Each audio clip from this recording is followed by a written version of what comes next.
Alors, je vous invite à tourner en 2 Pierre, chapitre 3. Nous avons commencé il y a maintenant un peu plus d'1 an une série de prédications intitulée « Aux racines de notre foi ». Notre désir est d'explorer ces vérités fondamentales auxquelles nous adhérons et qui se retrouvent dans la confession de foi de l'Église Renaissance. Nous avons commencé, comme la plupart des déclarations de foi, sur la question de révélation et d'autorité. Nous avons vu comment Dieu se révèle à travers la nature, à travers notre conscience et à travers la parole, et la façon dont nous devons réagir, répondre à cette révélation de Dieu. Nous avons passé du temps à découvrir ce Dieu que nous adorons. Nous avons exploré quelques-unes des caractéristiques de ce vrai Dieu, entre autres sa gloire, sa sainteté, sa jalousie. Nous avons exploré même cette question et sa fidélité.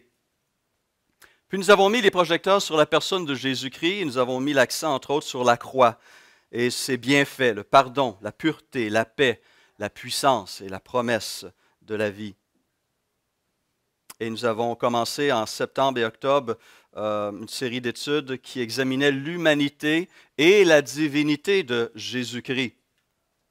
Et depuis le début de ce mois, nous explorons cette bienheureuse espérance, cette merveilleuse promesse que le Seigneur a faite, qui a été reprise par les apôtres, ses disciples, du retour glorieux et victorieux de notre Seigneur. Nous avons commencé mercredi dernier une première étude sur ce thème du retour de Jésus-Christ. Nous avons vu ce que les différents systèmes qui se sont développés à travers l'étude de la parole.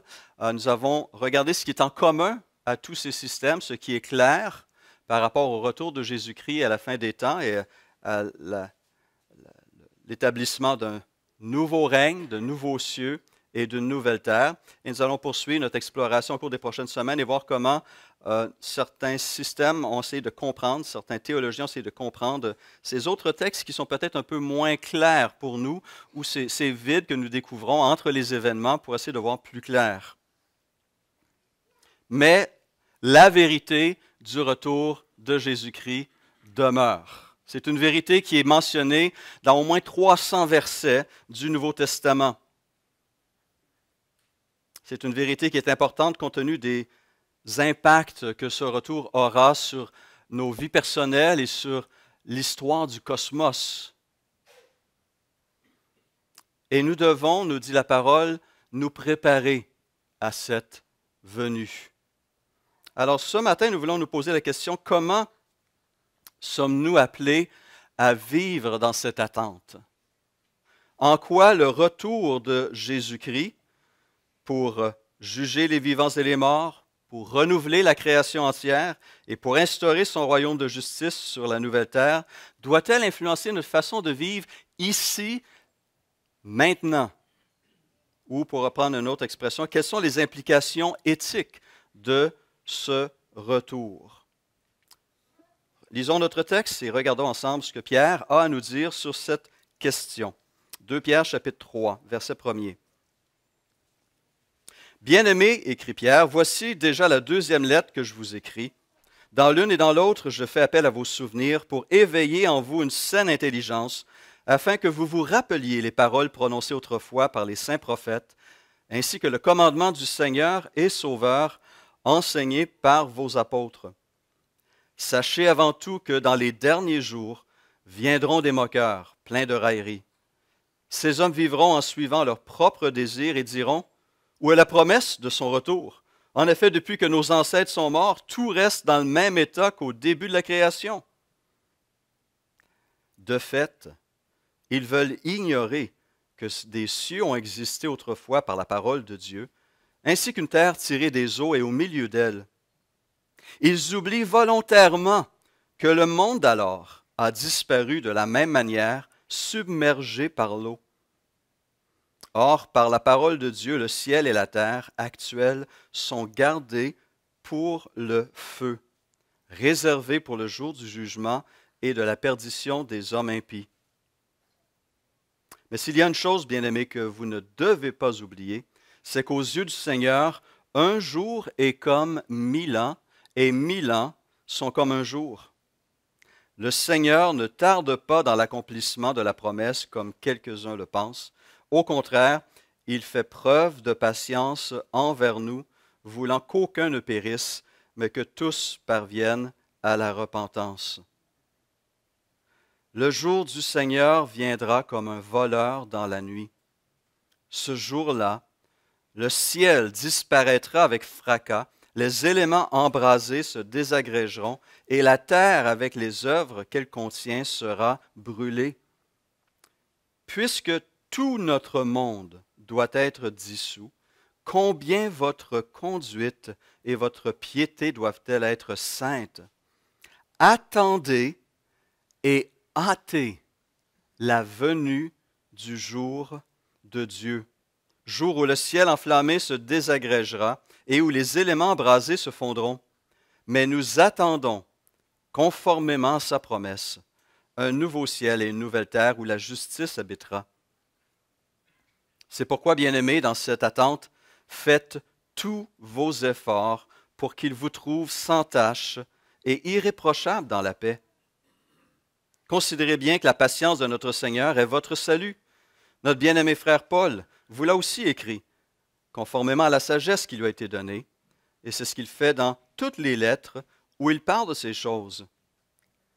Et il s'y trouve certes des points difficiles à comprendre, et les personnes ignorantes et mal affermées en tordent le sens, comme elles le font des autres Écritures pour leur propre ruine.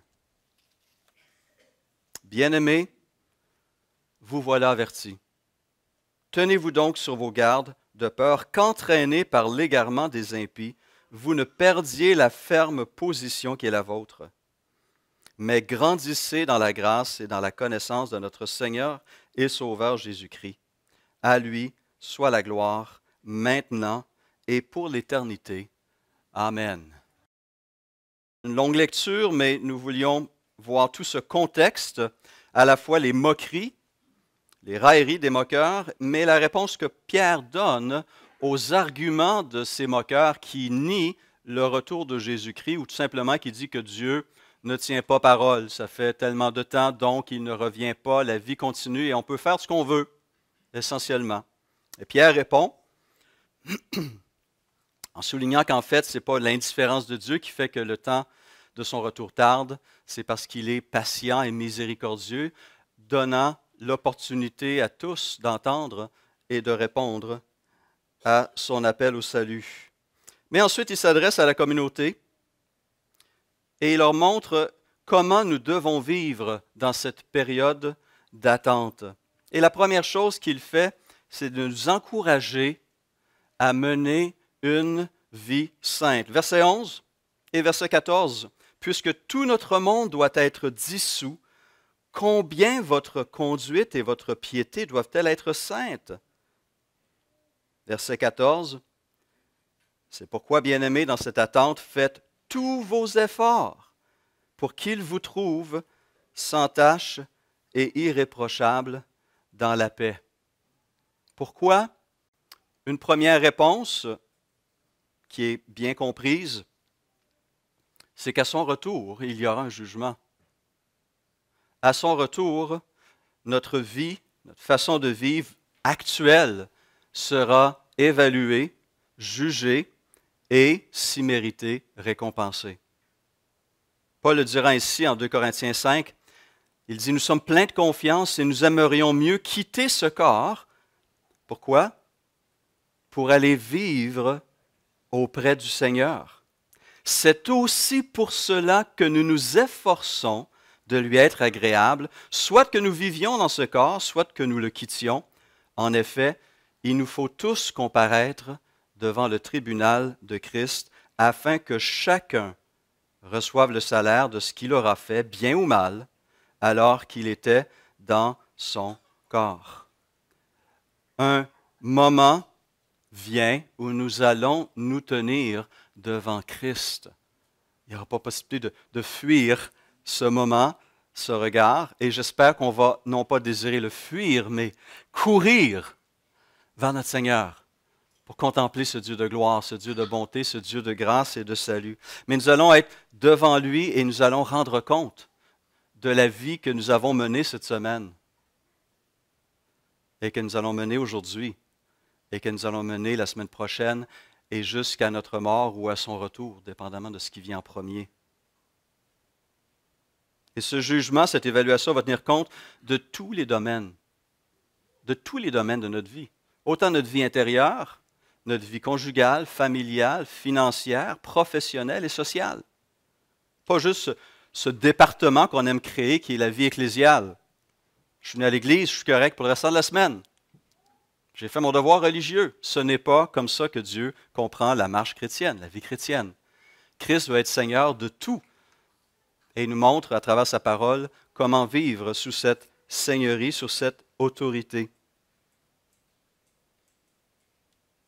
En fin de compte, notre comportement doit être l'expression de notre foi. Un auteur connu en Europe francophone, Maurice Rey, disait ceci: « Quel témoignage plus probant pourrions-nous donner de notre appartenance au royaume à venir et de notre attente de ce royaume, sinon par ce comportement saint, c'est-à-dire conforme à la personne, à la pensée, aux sentiments, à la conduite de Jésus-Christ. » Et lorsqu'on y pense, n'est-ce pas aussi ce que notre conjoint, notre conjointe, nos enfants, croyants ou non croyants, ont besoin de voir en nous aussi? N'est-ce pas ce qui impactera réellement nos voisins et nos collègues de travail? N'est-ce pas ce que notre monde a besoin de voir? La puissance de Dieu agissant dans des vies soumises à son autorité, à son pouvoir. Est-ce qu'il est clair, comme l'écrit Paul aux Corinthiens, que nos vies sont une lettre de Christ? Écrite non pas avec de l'encre, mais avec l'Esprit du Dieu vivant, non sur des tables de pierre, mais sur des tables de chair sur les cœurs. Est-ce que nos vies reflètent cette réalité? Est-ce que les gens constatent la puissance de Dieu, la grâce de Dieu, l'Esprit de Dieu agissant en nous et à travers nous? On a besoin à tous les jours de revenir à la croix pour recevoir ces grâces et ces bénédictions et aller ensuite et être ses témoins en parole et en acte. J'en ai besoin à tous les jours, vous en avez besoin à tous les jours. Et possiblement, cette lettre d'amour pourrait être la dernière lettre écrite de Dieu à laquelle seraient sensibles ceux qui demeurent insensibles envers cette parole écrite dans un premier temps. Et on doit se rappeler que cette volonté de sanctification ne relève pas seulement de nous, elle est l'objet de l'attention de Dieu, Père, Fils et Saint-Esprit. En ce moment même, Dieu agit en nous et va continuer à agir jusqu'à son retour. Autant dans la vie des croyants individuels que dans la vie de la communauté de foi à l'Église. À la toute fin de sa première épître aux Thessaloniciens, Paul prononce cette bénédiction, qui est aussi une assurance. Il dit que le Dieu de la paix vous conduise lui-même à une sainteté totale et que tout votre être, l'esprit, l'âme et le corps soient conservés irréprochables lors du retour de notre Seigneur Jésus-Christ. On a besoin de faire nôtre cette prière, n'est-ce pas? Et de laisser à nouveau l'action de Dieu, Père, Fils et Saint-Esprit, faire son œuvre dans nos cœurs, dans nos pensées, dans nos désirs. Mais aussi dans l'Église, cette communauté qui est ici rassemblée ce matin. Dieu agit pour la transformer aussi à l'image de Jésus-Christ. Regardez comment l'apôtre Paul présente cette vérité lorsqu'il donne un enseignement sur la vie de couple. Il dit la vie du couple reflète la vie de la relation entre Christ et l'Église. Et il dit en Éphésiens 5, 25, et je vous lis la version parole vivante, « Le Christ a aimé l'Église.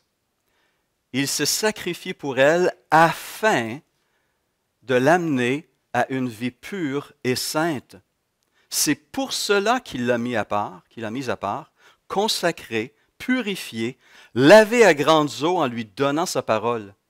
Il a voulu que cette Église soit placée à ses côtés comme une fiancée resplendissante de gloire et de beauté, sans une tache, sans une ride, sans aucun défaut, sainte, digne de Dieu et irréprochable. C'est ce que Christ désire pour son Église et pour cette manifestation locale qu'est l'Église Renaissance. Que collectivement nous puissions refléter la gloire, la beauté, la grâce de Dieu et être prêts à cette réunion, se préparer à ces noces et célébrer dans la paix et dans la joie cette réunion avec notre Seigneur et notre Sauveur. Une autre dimension qui est soulignée ici, c'est l'importance de la justice, de la quête de la justice dans nos vies et dans ce monde. On décrit ces nouveaux cieux, cette nouvelle terre, comme étant un lieu où la justice habitera. Et en tant que croyants, nous sommes appelés à vivre dès maintenant selon cette justice de Dieu. Dans quel état le Seigneur va-t-il nous trouver à son retour? Quelle transformation constatera-t-il dans nos pensées, dans nos paroles, dans nos agissements, dans nos vies? Est-ce que notre conformité à son image est l'objet de nos efforts? 1 Jean 2, 28 déclare, Pierre précise dans notre propre texte, faites tous vos efforts pour qu'il vous trouve sans tache et irréprochable dans la paix. Jean, dans sa première épître, va le souligner ainsi. Ainsi, nous aurons de l'assurance lorsqu'il apparaîtra. Nous n'aurons pas la honte d'être loin de lui lors de son retour. Et à travers les siècles, cette espérance du retour de Christ a eu cet impact dans les vies individuelles et dans les communautés du Seigneur. Un désir de sanctification et de pureté. Bien-aimés, écrit Jean, nous sommes maintenant enfants de Dieu. Nous le sommes déjà. Par ailleurs, ce que nous serons un jour n'a pas encore été révélé. Il y a des choses encore merveilleuses à être manifestées. Mais nous savons que lorsque Christ apparaîtra, nous serons semblables à lui parce que nous le verrons tel qu'il est. Et Jean ajoute ceci, toute personne qui possède cette espérance en lui se purifie comme lui-même est pur.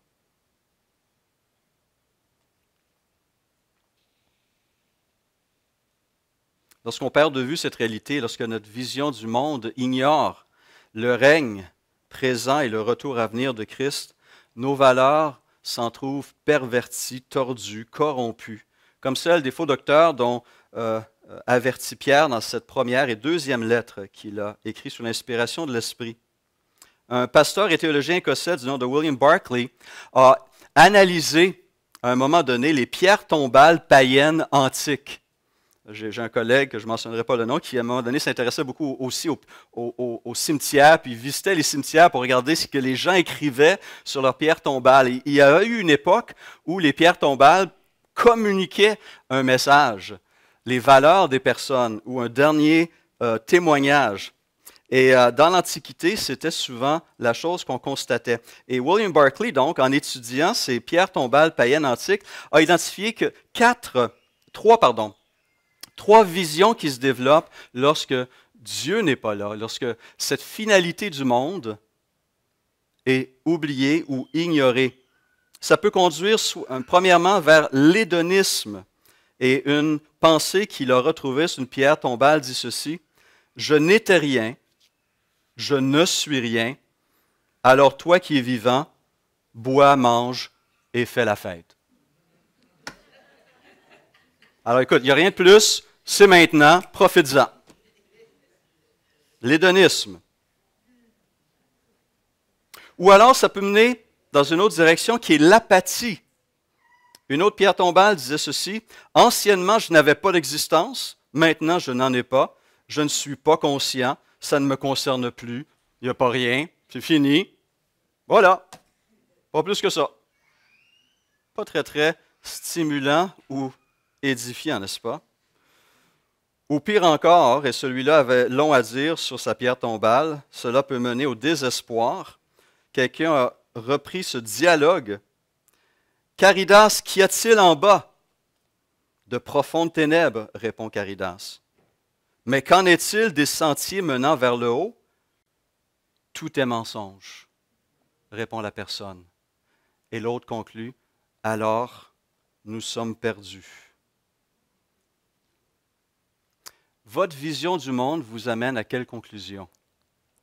La réalité du retour de Christ qui va venir mettre un terme à ce monde d'injustice, qui va mettre un terme au péché et à la mort, qui va soumettre tous ses ennemis pour établir son règne de lumière, de paix et de justice une fois pour toutes. Comment cette réalité influence-t-elle votre vécu, vos pensées, vos paroles et vos actions aujourd'hui même et cette semaine?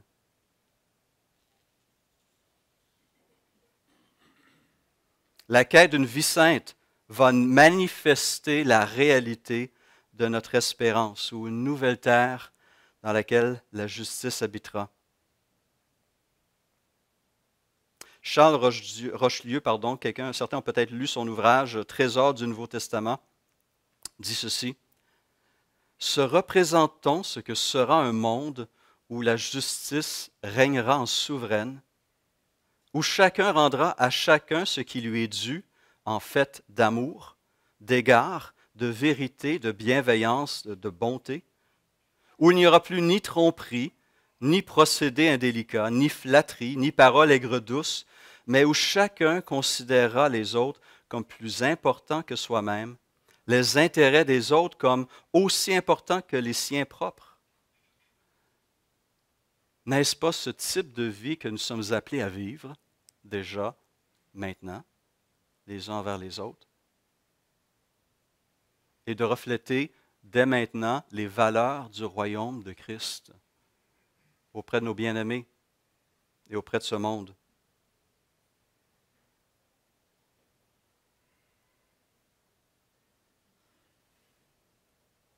La réalité du retour de Jésus-Christ nous encourage à mener une vie sainte. Une deuxième conséquence qui m'a frappé il n'y a pas très très longtemps, c'est que nous pouvons hâter le retour de Jésus-Christ. Regardez ce que Pierre écrit au verset 12. Attendez et hâtez. Il le dit. Attendez et hâtez la venue du jour de Dieu, jour où le ciel enflammé se désagrégera et où les éléments embrasés se fondront. Mais comment peut-on hâter le royaume, le retour de Jésus-Christ? Alors cette attente qui est mentionnée en tout premier lieu n'est donc pas une attente passive, elle est active. Et comment s'active-t-elle?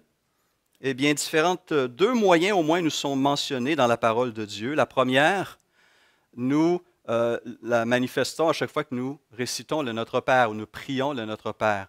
Nous demandons dans la prière que ton règne vienne sur la terre comme aux cieux. N'est-ce pas? La prière reflète les désirs de notre cœur, nos aspirations. Et Christ nous invite, en nous donnant notre Père, à mettre en priorité le règne de Christ et le retour de Christ. Et ce retour est devenu un sujet de prière dans la communauté primitive. Et Paul, entre autres, le mentionne à la toute fin de sa première épître aux Corinthiens lorsqu'il lance ce cri que nous avons vu mercredi, Maranatha, un mot araméen qui veut dire « Viens » ou « Reviens Seigneur ». C'est l'espérance, c'est le désir, c'est l'aspiration du peuple de Dieu. Parce que ça va marquer notre libération et l'arrivée de notre Roi et de notre Seigneur. Que ton règne vienne, que ta volonté soit faite sur la terre comme au ciel. Cherchez premièrement le royaume et la justice de Dieu, dit Jésus en Matthieu 6. Dans sa première épître, Pierre mentionnait ceci: « La fin de toute chose est proche. Soyez donc sages et sobres afin de vous livrer à la prière. » Mais il ne suffit pas de prier. Il y a une deuxième chose que nous pouvons faire, en fait, pas que nous pouvons faire, mais la parole nous dit que nous devons faire. Et là, je pense qu'en tant que communauté, on doit aussi s'examiner sur ce point sérieusement. C'est d'accomplir la mission que Christ a donnée à l'Église. Allez, faites de toutes les nations des disciples, les baptisant au nom du Père, du Fils et du Saint-Esprit, et enseignez-leur à observer tout ce que je vous ai prescrit. On est béni d'accueillir ces frères et ces sœurs qui nous viennent de différentes régions du monde, ou du pays, ou de la province. Nous sommes bénis et nous sommes enrichis. Mais ce n'est pas des fruits de notre communauté.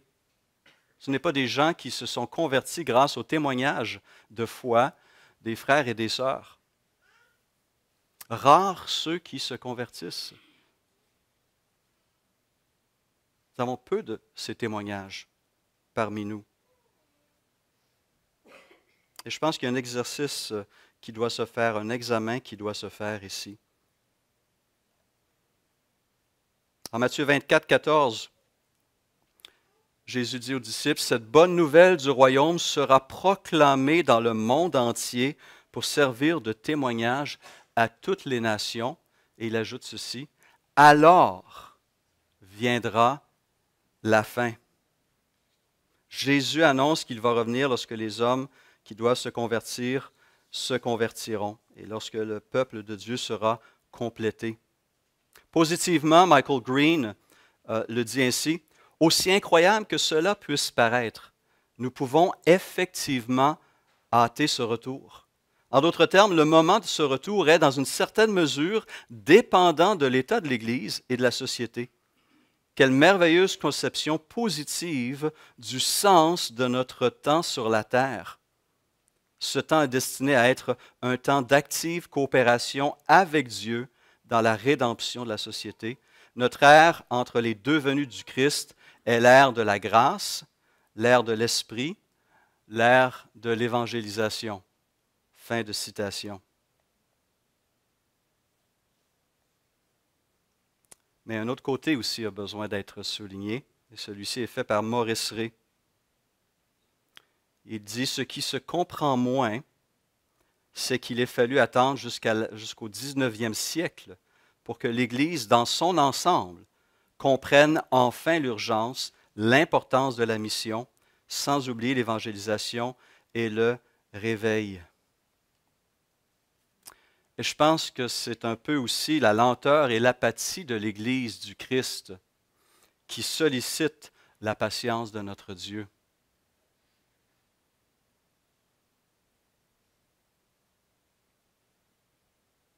Et donc, nous avons un examen à faire. Nous pouvons hâter ce retour par nos prières et notre vie en tant que disciples et témoins de Jésus-Christ. Une dernière chose que l'apôtre va souligner est qu'il est important de travailler à demeurer ferme dans la foi et à grandir dans la vérité afin de ne pas perdre notre assurance. À partir du verset 15, il va mentionner à nouveau cette patience de notre Seigneur. Considérez bien que la patience de notre Seigneur est votre salut. Notre bien-aimé frère Paul vous l'a aussi écrit conformément à la sagesse qui lui a été donnée. C'est ce qu'il fait dans toutes les lettres où il parle de ces choses. Il s'y trouve, certes, des points difficiles à comprendre. Et les personnes ignorantes et mal affermies en tordent le sens, comme elles le font des autres Écritures, pour leur propre ruine. Il y a un danger qui menace constamment l'Église de Jésus-Christ, c'est celle de faux docteurs, de faux enseignants, de faux pasteurs, de faux chrétiens qui viennent avec un faux message. Un évangile privé de sa force, ou carrément un autre évangile. Et malheureusement, certains chrétiens se laissent attirer par ces choses. La parole est tordue par des gens mal affermis, ignorants, ou malveillants carrément pour leur propre ruine. Et donc, il est important de demeurer dans la parole, de demeurer dans la vérité de l'Évangile et de se laisser renouveler quotidiennement, de grandir dans la grâce et la connaissance du Seigneur Jésus-Christ. C'est ainsi que Pierre le dit au verset 18. Et pour ce faire, nous aurions besoin d'imiter des Juifs dans un village qui s'appelait Bérée et qui a été visité par l'apôtre Paul à un moment donné. Et on nous dit que suite à la prédication de l'apôtre Paul, ces Juifs de Bérée examinaient chaque jour les Écritures pour voir si ce qu'on leur disait était exact, pour voir si ce qu'on leur enseignait était conforme à la parole de Dieu. Je vous invite à faire ce même exercice en rapport avec mes sermons, mes études et les sermons et les études de n'importe quel autre ouvrier que vous écoutez en ligne ou que vous allez écouter ailleurs. Allez à la source, examinez toutes choses. Et demeurons vigilants. Parce que avec certaines vérités, il y a des mensonges et des erreurs. Et c'est donné que dans la croissance, dans la connaissance de la parole de Dieu, qu'on pourra mieux identifier ces erreurs lorsqu'on se laisse remplir de la vérité avant toute autre chose. Nous devons demeurer vigilants aussi parce que le Seigneur reviendra, nous dit-il, soudainement, sans avertissement, comme un voleur dans la nuit.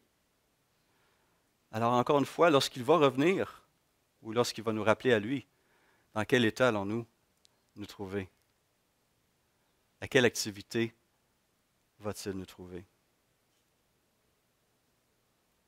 Nous ne devons pas vivre comme si le monde allait continuer pour toujours.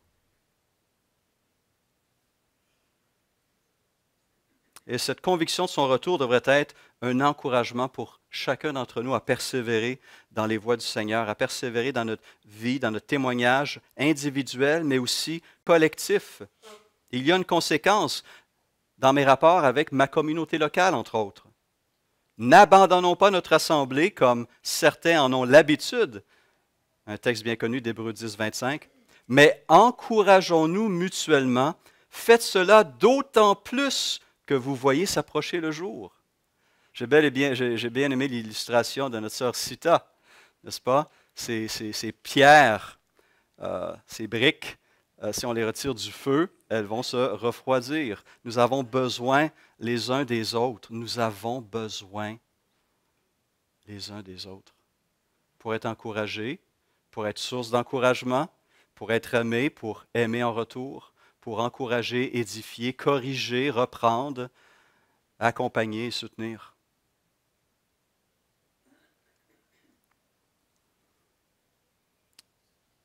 Cette doctrine, dit un théologien, du retour de Jésus-Christ, devrait pousser le chrétien à être zélé dans son service, sage dans la gestion de ses talents et pur dans sa conduite. Cultivons ces choses. Ainsi, nous n'aurons pas à rougir au retour de Christ. Et nous pourrons nous tenir devant lui avec reconnaissance et avec joie, et même courir à lui et s'attendre à entendre des paroles de grâce et de vie. Bien fait, bon et fidèle serviteur. Bien fait. Et l'apôtre Pierre va conclure son épître de la même manière qu'il a commencé. Notre frère Denis Bois a souligné cette réalité mercredi matin à la réunion de prière. Il commence sur le thème de la croissance dans la parole et il conclut avec cette même exhortation. Grandissez, dit-il au verset 18, grandissez dans la grâce et dans la connaissance de notre Seigneur et Sauveur Jésus-Christ. Et il conclut avec cette prière, cette louange. Au Seigneur et Sauveur Jésus-Christ soit la gloire maintenant et pour l'éternité. Amen. Jésus, Seigneur. Jésus, Sauveur. Et à ce Jésus, la gloire au siècle des siècles. Amen. Prions.